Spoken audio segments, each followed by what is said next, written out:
სახელითა მამისათა და ძისათა და სულისაწმინდისათა ერთ-ერთი უმთავრესი წინაპირობა რომ ადამიანი ქრისტიანი გახდეს და გულისხმობ არა მარტო იმას, ვინც ეკლესიის გარეთ იმყოფება, არამედ იმასაც, ვის გულსაც მადლი შეეხო, რწმენაში მოვიდა, ეკლესიის წევრი გახდა, პირველ რიგში ვინც თავის თავს მორწმუნეს უწოდებს. მაგრამ აი ეს თვისება თუ არა აქვს, ადამიანი რჩება უბრალოდ რელიგიურ არსებად და თუ რელიგიურ წესებს მეტნაკლებად აღასრულებს, ასეთ არსებას კიდევ ერთი თვისება ემატება.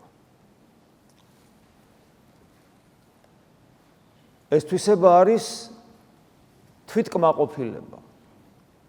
რატომ არის თვითკმაყოფილი? იმიტომ რომ სხვებზე უფრო ზნეობრივია,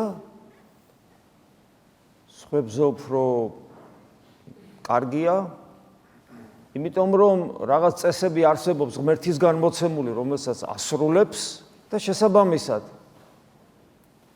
ექნება ილუზია, რომ რაღაცას წარმოადგენს და თვითკმაყოფილია. ასეთი ადამიანი არ არის ქრისტიანი, იმიტომ რომ ასეთ ადამიანს არ აქვს მწველი შეგრძნება, რომ არის დაკარგული და დაღუპული. რომ მას სჭირდება მხსნელი, რომელმაც იგი უნდა იპოვოს და ამ დაკარგულობის და წარწყმედულობის უფსკულიდან აღმოიყვანოს, ანუ ჯოჯოხეთიდან აღმოიყვანოს და გადაარჩინოს. ზოგადად ადამიანი, ურწმუნო ადამიანი, რომელიც ღმერთს არ ეძებს, გინა ეკლესიის წევრი იყოს და გინა ეკლესიის გარეთ ყოფი. რა თქმა უნდა, ეკლესიის გარეთ ყოფს უფრო მკვეთრად ეტყობა ეს თავისთავად ცხადია. აქვს აი ეს განცდა, რომ რა ვიცი, რაღაცნაირად კი ცხოვრებაში განსაცდელები არსებობს, რა თქმა უნდა, და ხან უჭირს, ხან ულხინს, მაგრამ მაგრად არის რა, კარგი ვინმეა და თავისი ღირსების შეგრძნებით ცხოვრობს. არაფერს არ უჭირს ახლა რა.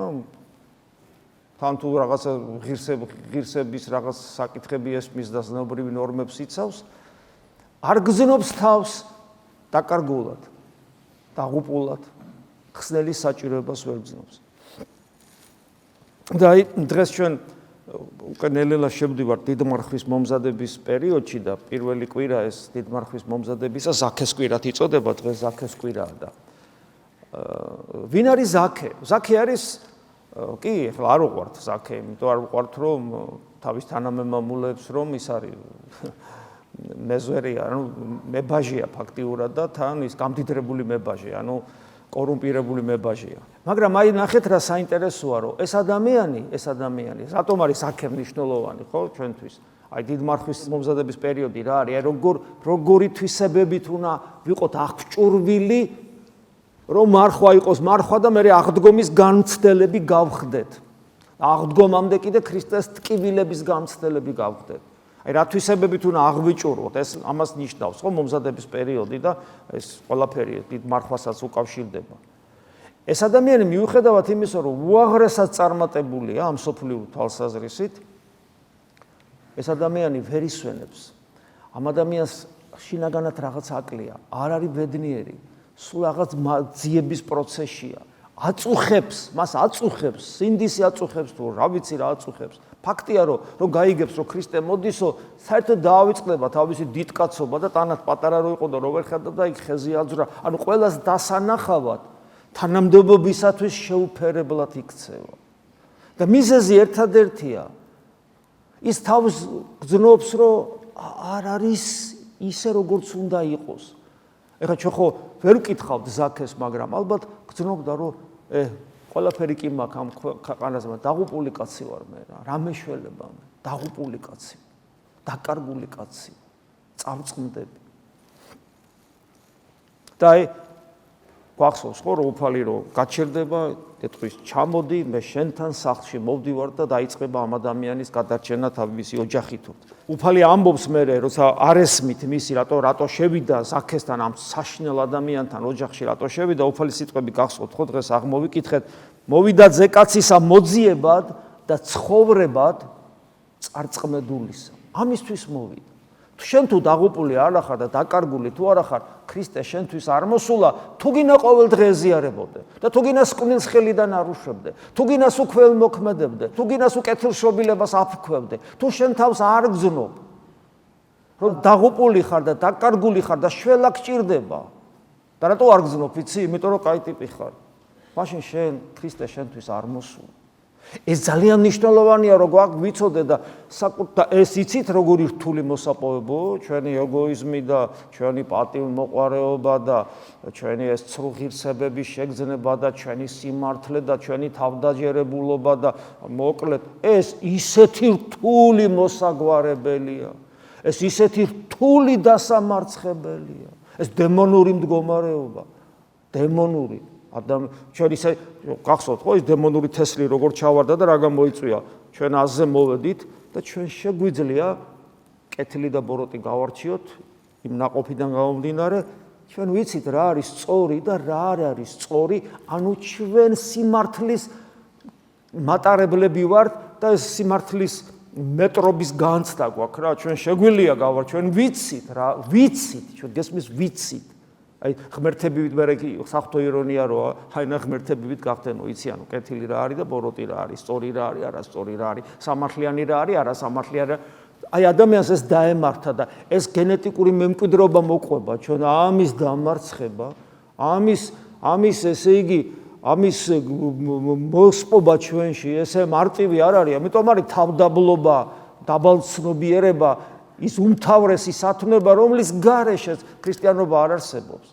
ამ სიტყვებს ამბობს ზაქესთან დაკავშირებით და ხა ნათლისღების დღესასწაულიც იყო და გახსოვს დღეს ასევე აღმოვიკითხეთ როგორ მოქმედებს უფალი როცა იოანეს დაიჭერენ რასაკეთებს იწყებს იმ სიტყვებით მისიონერობას რა სიტყვებითაც რომელი სიტყვებიც მან მისცა როგორც ღმერთმა მადლის მიერ იოანეს და ეხლა იმ სიტყვებს იმეორებს იწყო ქადაგებად და სიტყვად შეინანეთ რამე თუ მოახლოებულ არ სასუფეველი ცათა და ეს სინანული ნიშნავს პროცესს არა აქტს ერჯერაც არამედ პროცესს მეტამორფოზის ანუ ის რომ შენ დაინახე შენი თავი რომ დაღუპული ხარ ეს კი არ არის საკმარისი ეხლა უნდა დაიწყო პროცესი შენში უნდა დაიწყოს პროცესი რომელსაც შენ ხელი უნდა შეუწყო შენი პიროვნული არჩევანით რომელიც შენს უკანასკნელ ამოსუნთქვამდე არ უნდა გაჩერდეს ეს პროცესი ანუ ის არ არის საკმარისი დავიღუპე და ეხლა ქრისტე მიშველის თანამშრომლობას იწყებ ღმერთთან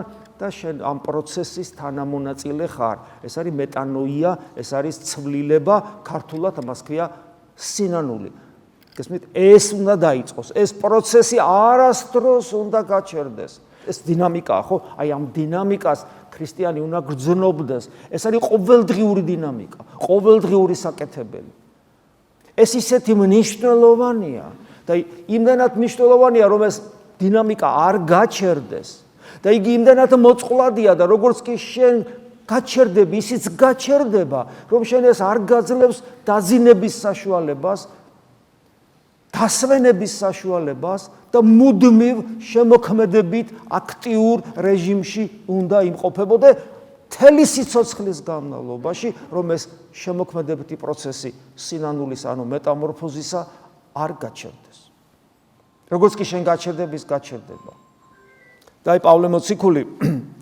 ასევე დღეს მოვიკითხეთ ეფესელთა მიმართ ეპისტოლეში ესეთ რამეს ამბობს რომ ეს პროცესი ადამიანში რო იწყება, აი ეს მეტანოიის პროცესი. ღმერთი, რა თქმა უნდა, მორწმუნე აკეთებს ამას, ხო, ღმერთი აძლევს მადლს, ანუ ენერგიას აძლევს. აი შენ რო იწყებ, გაძლევს. ჯერ წმენას გაძლევს, მერე წმენის შესაბამისად შენ ამოქმედდები და როგორც კი ამოქმედდები, უკვე ენერგიას გაძლევს, მადლს გაძლევს. რასაც ნიჭი ქვია იგივე. თითოეულ ჩვენგანს ქრისტეს მიერი ნიჭის ზომისაებ მიეცა მადლი. ანუ ღმერთი შესაბამისად იმას თავისას აძლევს, ზოგს 1 ტალანტი, 2, 5 და ასე შემდეგ. და მე ესეთი იგავური სახეა ძველი აღთქმიდან ნათქვამია რომ ავიდა მაღლა წამოასხა ტყვენი და საბოძვარი უბოძა ხალხს ანუ ზეციდან უამრავი ნიჭები მოქცა აი ღმერთი ადამიანად ხო მოვიდა ავიდა მაღლა წამოასხა ტყვენი და საბოძვარი უბოძა ხალხს ეს იგავური მეტყველება რომ ზეციდან მოქფინა უამრავი ნიჭი იმათ ვინც ვირწმუნეთ და წმენის შესაბამისად ავმოქმედდით თუ არ ირწმუნა არაფერს არ იღებ თუ ირწმუნე და არ ამოქმედდით წმენის შესაბამისად ასევე არაფერს არ იღებ ესე იგი ირწმუნებ ამ წმენას ღმერთი გაძლევს წმენის შესაბამისად ამოქმედდები ანუ ქრისტე რო ღმერთი ამის შესაბამისად ამოქმედდები და აი მე იწყება უხვად ამ ნიჭების განაწილება და რატო გვაძლევს ამ ნიჭებს და ეგ არის საინტერესო სიტყვები რათა აი ნახეთ ნიჭებს გაძლევს არა ინდივიდუალური ეგოისტური შენი პირადი რელიგიური კომფორტული განვითარებისთვის არა ნახეთ რას ამბობს რათა სრულყოწმინდანი ანუ სრულყოფილებისთვის გაძლევს ეს სრულყოფილება ზეციური სრულყოფილებამდე ავდის იყავით სრულნი ვითარცა თქვენი ზეციური მამაა სრული გესმით რაზეა საუბარი შენი ღმერთად გახთომას სურს ღმერთს შენი ღმერთად გახთომას სურს ამ სრულყოფილებაზეა საუბარი და ეს სრულყოფილება შენში რო აღსრულდეს რათა სრულეყო წმინდანი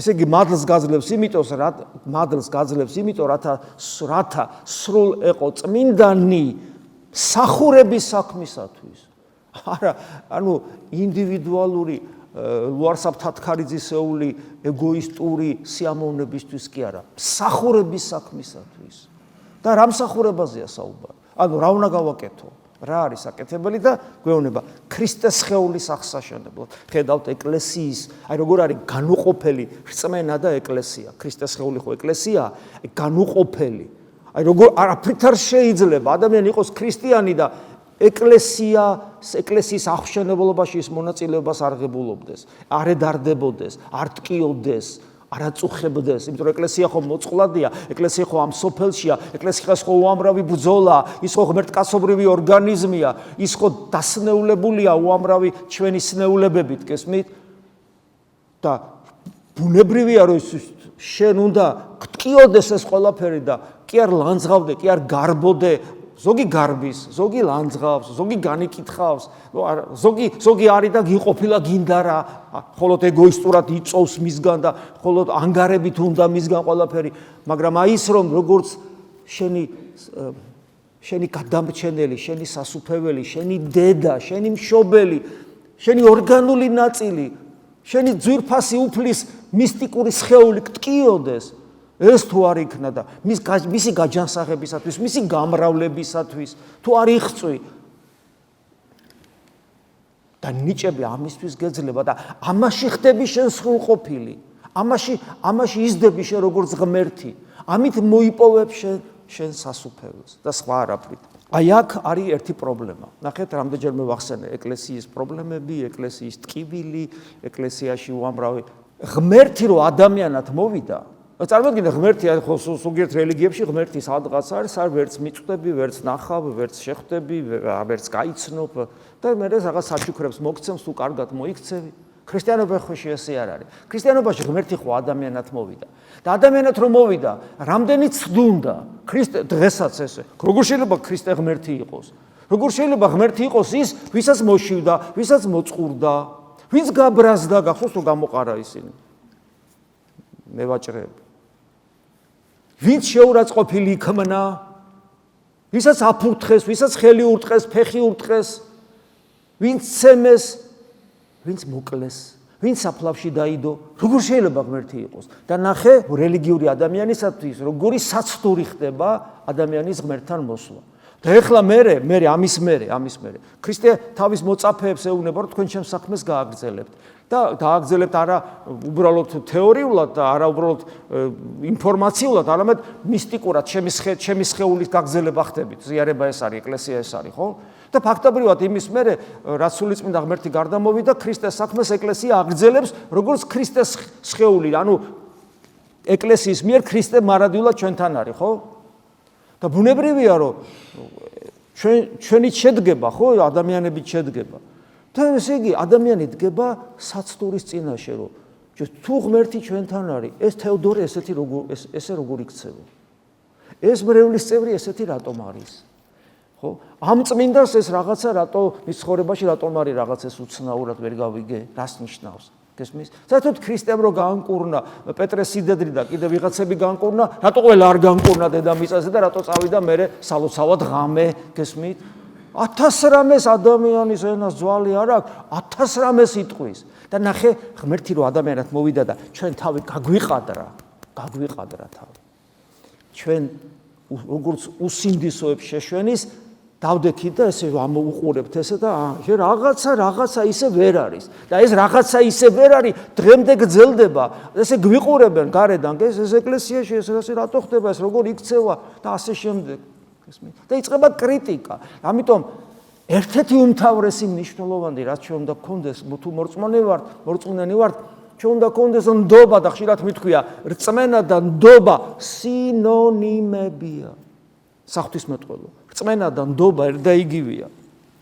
და ინახეთ, ამიტომაც დღეს ასევე აღმოვიკითხეთ ტიმოთეს მიმართ პირველი ეპისტოლედან, ამისთვის ვშრებით და ვიყვედრებით, ამიტომ შრომობთ კიდევაც და ესე იგი 8 წლშიც ვართ და ეს 8 წელი 1000-ნაირია, მათ შორის ეს სოფელი მადლიერებას არ გამოხატავს, თავისთავად ცხადია და რა არის მიზეზი იმისა, რომ ჩვენი 8 წელი გვაქვს, შრომა გვაქვს, თუდად გვექცევიან და ასე შემდეგ, რამე თუ ვესავთ ღმერთს ცხოველს, ანუ ცოცხალი ღმერთის იმედი გვაქვს. ნახეთ, წმენა რას ნიშნავს? ჩვენ ვენდობით მას ცოცხალ ღმერთს. ამის გარეშე არ არსებობს, ამიტომ ეკლესიის აღშენებლობაში უმნიშვნელოვანესია ჩვენი სრული ნდობა ქრისტესადმი, შესაბამისად ეკლესიისადმი, შესაბამისად წმინდა წერილისადმი და 2000 წლოვანი მემკვიდრეობისადმი, რაც ეკლესიამ დაგვიტოვა. აი ამ ნდობით აღჭურვილს ჩვენ შეგვიძლია რომ ქრისტეს მისტიკური სხეული ავაშენოთ და აი ამისთვის გვეძლება მადლი და სადამდე რისთვის გვეძლება კიდე კონკრეტულად და ეგ ვიღაცას რო არ ეგონოს რომ მარტო ზოგადზეა საუბარი და პიროვნულად ეს არ გვეხება აგზელებს ვიდრე ყველანი ნახეთ ის უკვე პიროვნულზე გადადის ვიდრე ყველანი მივახწევდეთ რწმენის ერთობას და ანუ რას ნიშნავს რწმენის ერთობას ესე იგი ჩვენი ნდობა და ცოდნა და შემეცნება, გაცნობა და ნდობა ღვთისადმი გესმის იყოს უმაღლესი. იმიტომ რომ ღმერთი ხო ერთია და ის ხო ორი არ არის. შესაბამისად არ შეიძლება მე და შენ განსხვავებული წარმოდგენა გქონდეს ქრისტეზე. არ შეიძლება, ერთია. და ამიტომ ისე უნდა გავიზარდოთ რომ შენც და მეც ერთნაირად გავიცნოთ რა უფალი ერთი წარმოდგენა გქონდეს. ეს რწმენა ერთიანი იყოს, ამიტომაც არის ვიდრე მივახწევდეთ რწმენის ერთობას და ღვთისძის შემეცნებას სრულყოფილ კაცად ქრისტეს ასაკის სისრული ზომას, ანუ ღმერთს შევიცნობთ, განკაცებულ ღმერთს შევიცნობთ და ჩვენ ვახწევთ ქრისტეს ასაკი, ამ შემთხვევაში ნიშნავს ქრისტეს ვემსგავსებით, მის სისრული ზომას ვახწევთ და როგორც მე იოანე მოციქული იტყვის, რომ გარდავიცვლებით თუ ცხონდით ნახავთ რომ ისეთები ვართ, როგორც ის არის. რომ აღარ ვიყოთ ჩვილნი, რომელთაც არყევს და იტაცებს მოძღვრების ყოველი ქარი, კაცთა ცბიერებითა და ცდუნების მზაკრული ხერხით. ანუ უამრავი მაცდური რამ არის აქ ამ სამყაროში, ბავშვი არ უნდა იყო გონებით და არ უნდა მოგატყვილოს ამასოფლის სულმა თავისი მზაკრული ხერხებით. არამედ სიყვარულით უნდა მივდევდეთ ჭეშმარიტებას. ჭეშმარიტება ქრისტეა. აი აქაც ჩანს რომ თავარი საბოლოო ჯამში არის გვიყვარდეს უფალი და რომ გიყვარს უკვე მას ვერაფერი ვეღარ არყევს შემრწმენას, როცა ქრისტე გიყვარს და მასში, ანუ ყოველ მხრივ ამ ჭეშმარიტებაში, ანუ ქრისტეში ყოველ მხრივ, არა რაღაც ცალმხრივად, არამედ ყოველ მხრივ ვიზრდებოდეთ მასში და ნახეთ მერე მასში რომელიც არის ვინ? ქრისტე. ანუ და ვინ არის ქრისტე და ამბობს თავი და თავის მიერ არის სხეული, ანუ ეკლესია. ანუ ჩვენ ეკლესიაში მყოფობით ვართ ქრისტეში, ანუ თავში. და თითოეული ნაწილი ეს ეკლესია მე აგზელებს პავლე მოციქული თითოეული ურთიერთშეწევნით იზრდება და აღეშენება სიყვარულში. აქაც მოგვიწოდებს, რომ ჩვენ ერთმანეთსადმი როგორი დამოკიდებულება უნდა გქონდეს. და შემდეგ აგზელებს, რომ ამას მოწმობდა, ვამბობდა მოწმობ უფალში, რომ აღარ იქცეოდე და გვახსენებს ჩვენ ოდესღაც ურწმუნო ვიყავით, ისე როგორც თავიანთი გონების ამაოებით, გონების რო გონიათ თავი რაღაცა, რაც თავიდან გითხარით, წარმართნი იქცებიან, ანუ ურწმუნოები, ანუ გონება დაბნელებულნი და საღვთო სიცოცხლისგან გაუცხოებულნი. საღვთო სიცოცხლისგან გაუცხოებული არის ჯოჯოხეთში მყოფი, იმიტომ რომ სხვა სიცოცხლე არ არსებობს. მარტო ერთი სიცოცხლე არსებობს, ეს არის ღმერთი. ყველაფერი დანარჩენი სიცოცხლე აღარ არის. ამიტომ იქიდან გაუცხოებულნი არიან და ესე ვიქცეოდით ჩვენ ადრე და აღარ უნდა მოვიქცეთ ასე. და ის ადამიანები, რომლებიც გაუცხოებული არიან სიცოცხლისგან, თავიანთი უმეცრების და გულქვაობის გამო გარყვნილებას რომ მისცემიან და როგორ მისცემიან გარყვნილებას, ნახე, გრძნობა მიხდილნი, ანუ თავდავიწყებით გარყვნილებაში, ანუ უღმერთობაში გადავარდნილი არიან და მზად არიან ყოველგვარი უწმინდურობა ჩაიდინონ. როგორ? გაუმაძღრობით. პავლე მოციქულის საშინელი სიტყვები აქ რა. ხო შეიძლება ეთქვა, გასო ყოველგვარი უწმინდურობა ჩაიდინონ, რა არა, გაუმაძღრობით. და ამას ხო ხედავთ. და ჩვენ ხო ჩვენ თავზე გამოგვიცდია, როგორც კი მადლის მოკლებას განვისვით, ეს სოფლის სული როგორ გბოჭავს და როგორ ესე იგი უნდა რომ ჩაკლაპოს, აი გაუმაძღრობის სული მოქცეს, რომელსაც ვერაფერი ვერ გააძღობს და ეშმაკად და ცხოველად და პირუტყვად გაქციოს. და მე გვახსენებს, ხოლო თქვენ ასე როდი შეგიცვნიათ ქრისტე, ხო მესია, ჩვენ ხო შევიცანით ქრისტე და გვაფრთხილებს, რომ ნუღა იქნებითო, აღარ გააკეთოთო ეგო, როგორც ადრე იქცეოდით და როგორც ახლაც იქცევია წარმართებიო. ახლა შეცვალეთ, თქვენ ხო ასე თქვენ ხო სწორად შეიცანით ქრისტე. და არა მარტო მოგისმენიათ ქრისტეს შესახებ, გისწავლიათ კიდევაც. და რა გვისწავლია? განშორებოდეთ მაცთურ გულის თქმათაგან გაღწნილი ძველი კაცის უწმინდელ ყოფას. მაცთური იგივე გულის სიტყვებისაგან გაღწნილი ძველი კაცი. და ხშირად გვითქვია, ხო, გულის სიტყვებთან ბრძოლას თუ არ ვისწავლით, ჩვენ ვრჩებით ისევ ის ძველი კაცებად ვრჩებით, რომელიც არიან გაღწნილი ძველი კაცი. საშინელი სიტყვები. ანუ ადამიანი იხწნება და ძველ კაცად რჩება, თუ გულის სიტყვები მას მართავს. და გულის სიტყვებთან კიდევ ვიმეორებ ბრძოლას, ვინც არ სწავლობს, ეს არის მთელი მეცნიერება.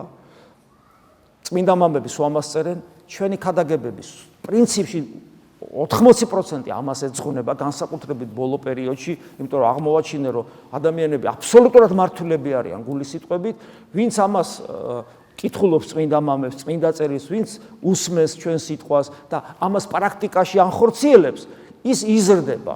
მაგრამ მინდა გითხრათ, რომ ვინც არ კითხულობს, ვინც არ უსმენს ჩვენ რას ვასწავლით, აგერ ისააკასური სიტყვებსაც განმარტავთ და უკვე რამდენი ხანია და ვინც არ უსმენს, ან ის ეპიზოდურად და თulis რომ ყველაფერი ისედაც იცის, მე მინდა გითხრათ, რომ იოტისოდენათაც არ იზრდებიან აქ მყოფი ადამიანები ქრისტეში.